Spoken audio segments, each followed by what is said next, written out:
Mesdames et messieurs, bonjour. Bienvenue sur Liberty TV pour un nouveau numéro des Conseils de Marc, l'émission qui répond aux questions que vous posez avant de partir en voyage. Alors Marc, bonjour. Bonjour Siam. Alors première question, éclairez-nous, quelle est la différence entre les distributeurs et les producteurs de voyage? Alors oui, aujourd'hui, moi mon but c'est de vous montrer, de vous expliquer comment un voyage se prépare. C'est-à-dire qu'il y a ce qu'on appelle des tour opérateurs, qui sont donc des sociétés qui fabriquent le voyage, qui vont donc aller sur place, trouver des hôtels, passer des contrats avec des compagnies aériennes et donc fabriquer un voyage, un package, ce qu'on appelle un package, donc un séjour de 8 jours généralement, et donc ils le proposent dans une brochure. Ensuite, il y a donc des distributeurs de voyage qui vont être des agences de voyage, soit des agences physiques, comme l'agence que vous pouvez avoir dans votre quartier en bas de chez vous, soit des agences virtuelles comme Liberty TV ou d'autres sites qui proposent donc des voyages, mais des voyages fabriqués par des tour opérateurs. Donc il faut bien faire ce distinguo. Les sites qui vendent des voyages, dans 90% des cas, 90% des cas, sont des sites qui distribuent des voyages. Dans de très rares cas, ce sont aussi des producteurs, mais dans la plupart des cas, ce sont des distributeurs de voyages. Alors, ce point est très très important parce que on nous pose souvent la question de savoir est-ce qu'il vaut mieux acheter sur un site qui est le site du producteur ou sur un site qui est le site du distributeur. Exactement. Quels sont les avantages et les inconvénients? Alors, le premier avantage que je vois, moi, en tant que consommateur, c'est que quand vous achetez chez un fabricant de voyage, si vous avez un problème, vous êtes tout seul avec ce fabricant. Si vous achetez votre voyage sur un site distributeur, vous avez comme interlocuteur le distributeur de voyage qui est votre allié parce que vous êtes son client. Donc il a tout intérêt à vous satisfaire et donc si vous avez un problème particulier, à vous aider à le résoudre ou à vous aider à avoir ce que vous voulez par rapport au producteur de voyage. Donc mon conseil, c'est toujours de plutôt s'adresser à un distributeur de voyage, soit une agence de voyage classique, soit une agence de voyage sur Internet comme Liberty TV par exemple. Donc le meilleur, c'est les agences de voyage et les tours opérateurs sont un peu déconseillés donc pour les réservations. Ils ne sont pas déconseillés, mais je dirais que, prenons l'exemple de la Belgique, il y a deux grands tour opérateurs qui sont Thomas Cook et Jet-Air. Ce sont des tour opérateurs très compétents, très professionnels, mais qui tiennent, entre guillemets, le marché. Donc ça a un inconvénient, c'est que le consommateur n'a que ces deux interlocuteurs qui sont des monstres dans le monde du tourisme et il doit tout seul se débrouiller s'il a le moins de problèmes avec l'un de ses prestataires. Donc il vaut mieux travailler avec des agences, soit l'agence de quartier, soit l'agence Internet. On verra plus tard peut-être les avantages de l'agence Internet par rapport à l'agence de quartier. Mais il vaut mieux ça parce que ça fait un interlocuteur professionnel de plus qui est du côté du client et qui va prendre fait et cause pour le client s'il y a un problème. Donc ça c'est très important parce que c'est un métier très complexe, il y a beaucoup de règles en matière de tourisme et il est important de pouvoir naviguer au mieux là-dedans et de se débrouiller sans forcément trop connaître. C'est pour ça que l'agent de voyage peut aider quand même beaucoup le consommateur s'il a un problème. Voilà, exactement. Alors après avoir fait son choix quant aux moyens de réservation, quels conseils donneriez-vous aux futurs voyageurs? Alors est-ce mieux de réserver longtemps à l'avance ou est-ce que les voyages last minute sont voilà, là c'est toute la question des last minute dont on a parlé longtemps pendant des années.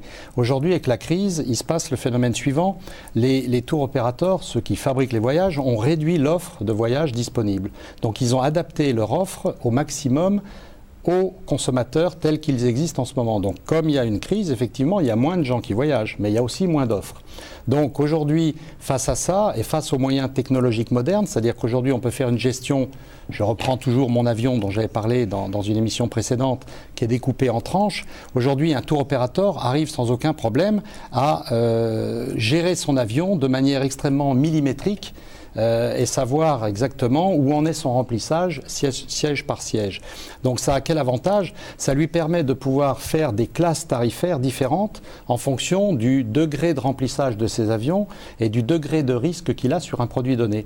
Prenons un exemple d'un hôtel dans une destination, par exemple en République dominicaine, si le tour opérateur allait à 200 chambres à vendre et un avion de 200 places, eh bien il va faire des prix d'appel sur les premières places de son avion, les premières places de cet hôtel, de manière à remplir le plus vite possible, ses premières places, donc il va faire un prix d'appel. C'est ce qu'on appelle les premières minutes.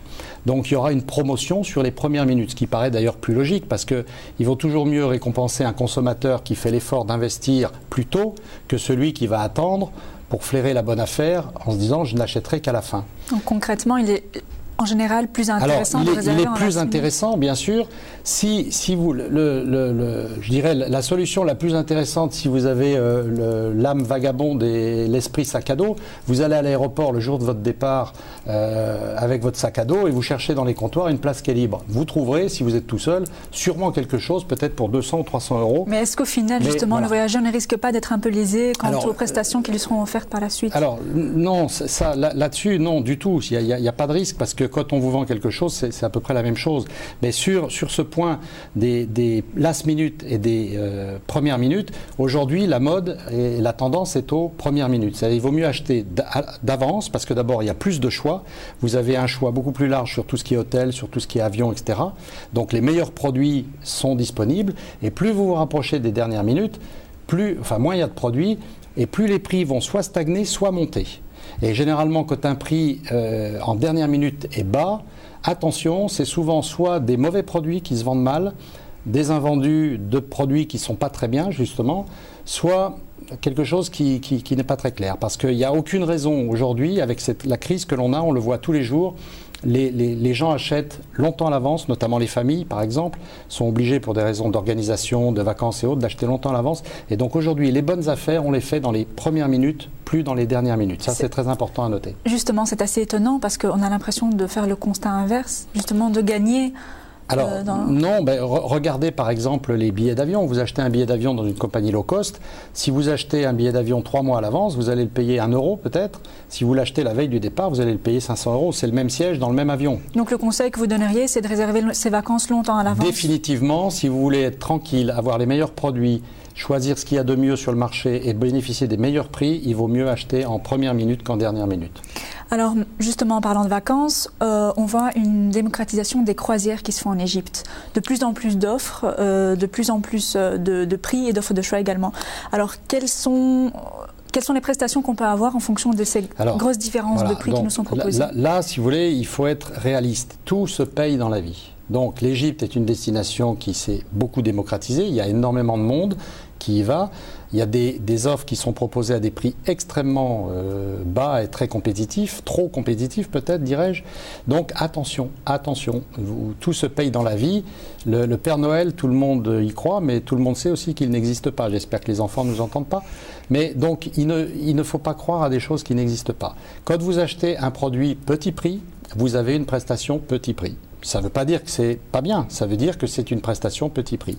Donc, dans les croisières en Égypte, il y a des croisières de très très haute qualité que vous pouvez trouver sur des sites comme celui Liberty ou d'autres, bien sûr, et des croisières, je dirais, beaucoup plus standards, qui sont des croisières intéressantes, c'est-à-dire on ne va pas vous jeter dans le Nil, vous n'allez pas être mangé par un crocodile, mais sont des croisières qui ont forcément, avec des prix d'appel, des prestations qui sont plus réduites.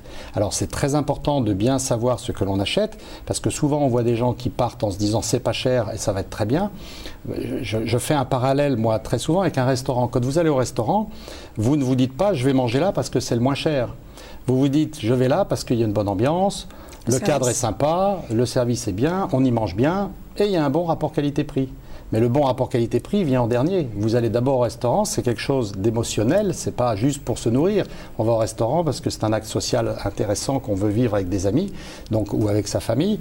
Donc on va au restaurant et on choisit en fonction de ces arguments-là. Le voyage c'est pareil, comme je dis souvent, c'est vos vacances, c'est pas les nôtres. Donc c'est à vous de choisir quelque chose qui convienne à ce dont vous avez envie, bien sûr, dans votre budget. Mais ne lésinez pas, sachez bien que tout se paye dans la vie. Si vous achetez quelque chose de premier prix, vous aurez des prestations de premier prix. Exactement. Eh bien, merci Marc pour ces précieux conseils. Merci d'avoir répondu à mes questions et merci à vous de votre attention. À bientôt sur Liberty TV.